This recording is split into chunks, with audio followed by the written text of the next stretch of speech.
નમસ્તે મિત્રો, સ્વાગત છે તમારું આપણી YouTube channel રત્નોતરમાં।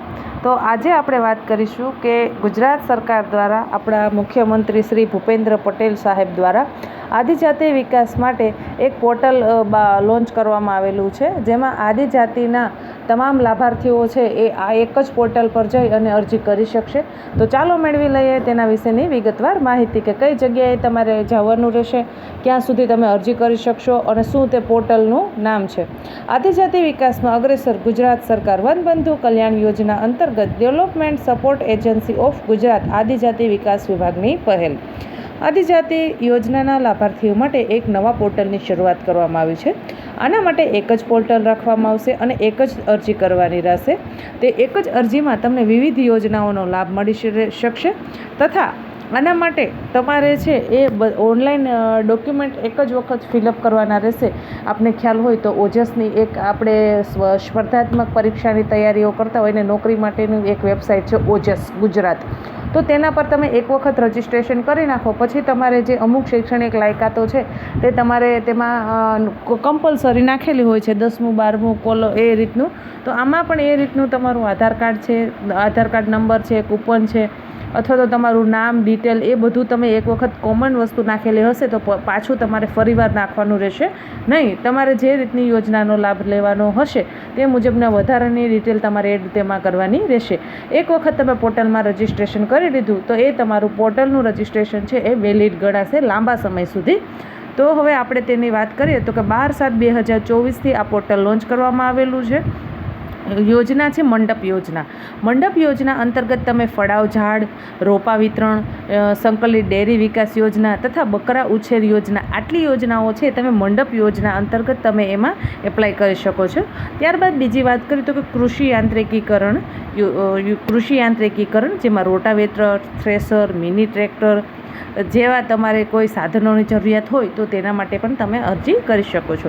Tissue culture banana યોજના અને વ્યવસાયલક્ષી તાલીમ યોજના આટલી બધી છે એ તમે પોર્ટલ પરથી કરી શકશો। ત્યારબાદ હવે તેમાં આપણે જોઈએ તો કે અરજદારે છે એક યુનિક આઈડી બનાવવાનું રહેશે। યુનિક આઈડી એક વખત રજિસ્ટ્રેશન થઈ ગયું પછી તેને કોઈ પણ પ્રકારનું ફરી વખત બનાવવાનું રહેશે નહીં।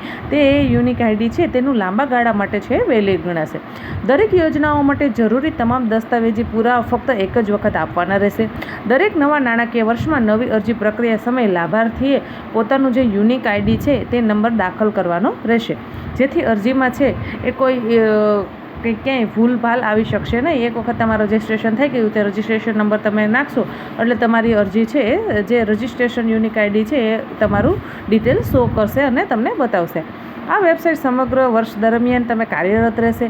તમે આખા વર્ષ દરમિયાન આ વેબસાઇટ ચાલુ રહેશે, તમે ગમે ત્યારે છે તેમાં અરજી કરી શકશો અને સારી બાબત એ છે કે તમે મોબાઈલમાંથી પણ તમારું જે રજિસ્ટ્રેશન છે એ કરાવી શકો છો।